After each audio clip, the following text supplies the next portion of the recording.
Na-frustrate ka na ba? Nadismaya na ba kayo? Sigurado, lahat tayo may karanasan na na-frustrate o nadismaya tayo. Halimbawa, yung exercise ka ng exercise, pagkatapos less rice pa yung kinakain mo. Pagkatapos, pag tinignan mo yung sarili mo sa salamin, hindi ka man pumayat, dumoble ka pa. Yun yung masakit. Hindi po ba?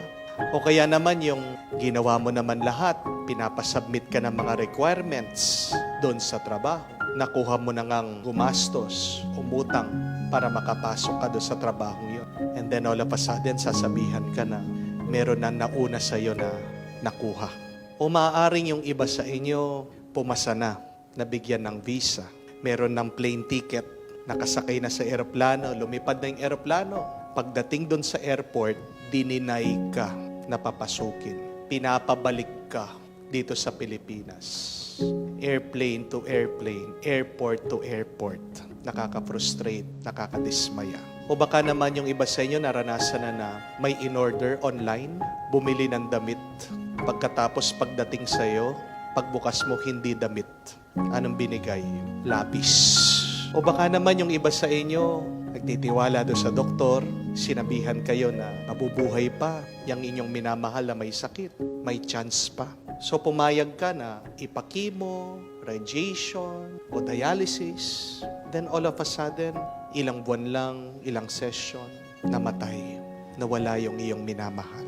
These are very frustrating and dismaying experiences. But the question is, why are we frustrated sometimes?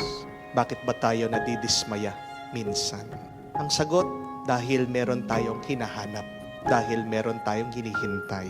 There is frustration in our life because we did not receive what we were expecting, what we were waiting. So remember this, my dear friends. It is expectation that feeds our frustration.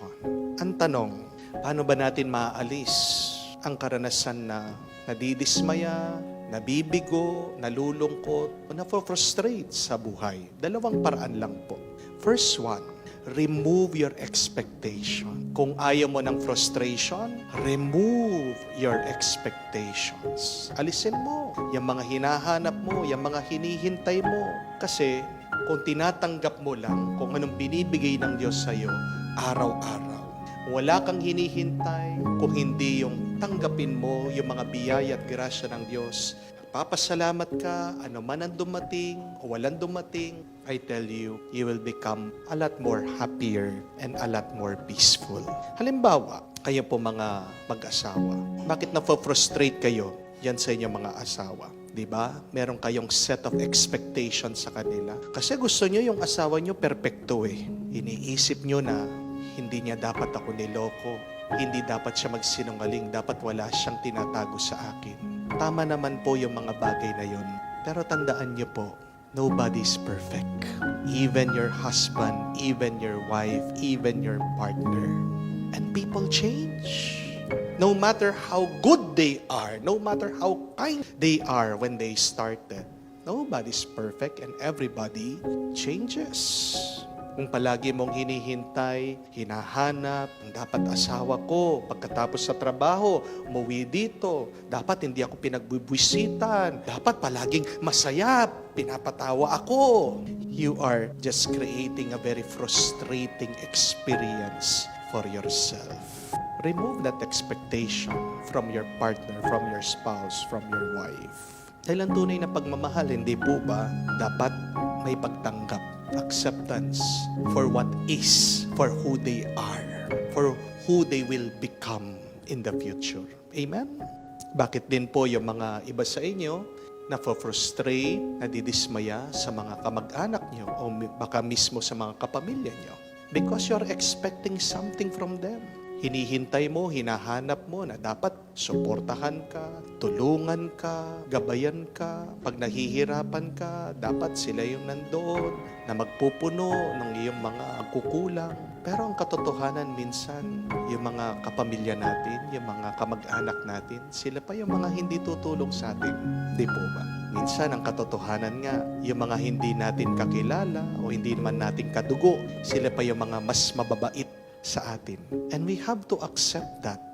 If you cannot accept that, then you will continue to become frustrated and feel dismayed in your life. O maaaring yung iba sa inyo, nagkasakit na tinatanong sa Diyos, Lord, bakit ako?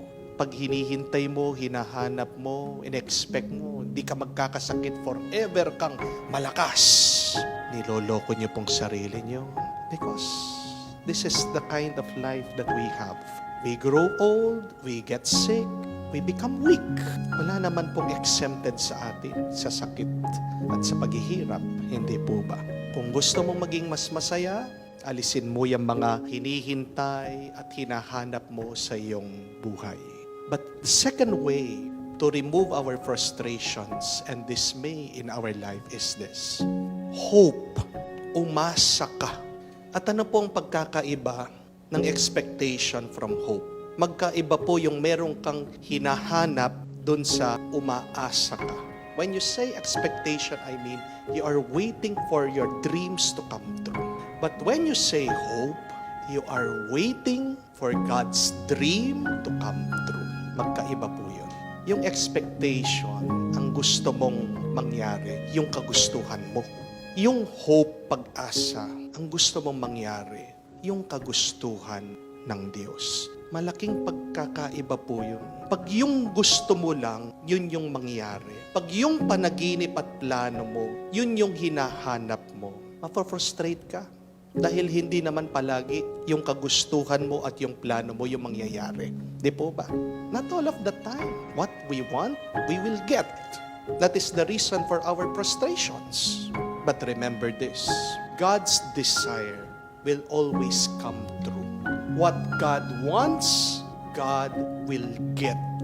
Maaaring hindi pa agad-agad mangyayari yung mga gusto ng Diyos. Pero darating ang araw, yan ay mangyayari. Yan ang totoo.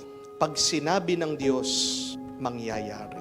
Kaya nga po, tingnan nyo, dito sa ating ebanghelyo, yung centurion na mayroong request, dalangin, inaasam, lumapit kay Jesus. At ano yung sinabi niya? Panginoon, kahit hindi na po kayo pumunta doon sa bahay para pagalingin nyo yung aking minamahal na alipin, sabihin nyo lamang po, sapat na.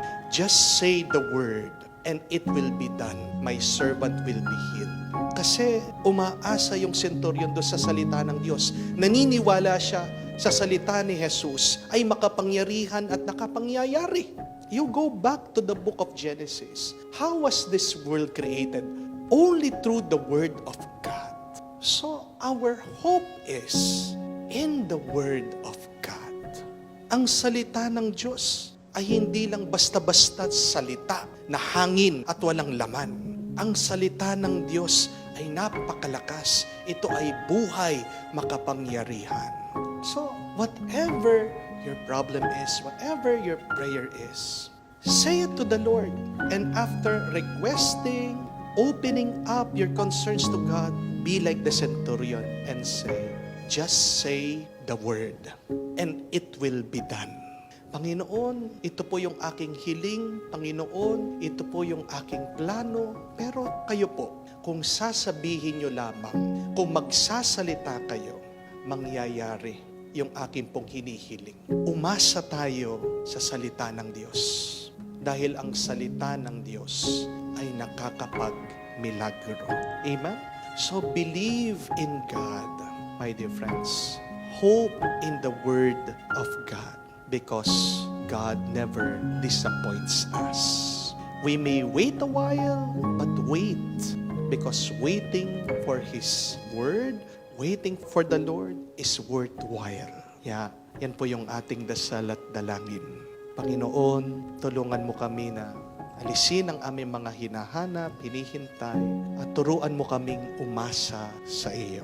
Para mawala ang aming mga pagkadismaya, ang aming lungkot, ang aming pagkabigo, at mapalitan ito ng tuwa at kapayapaan.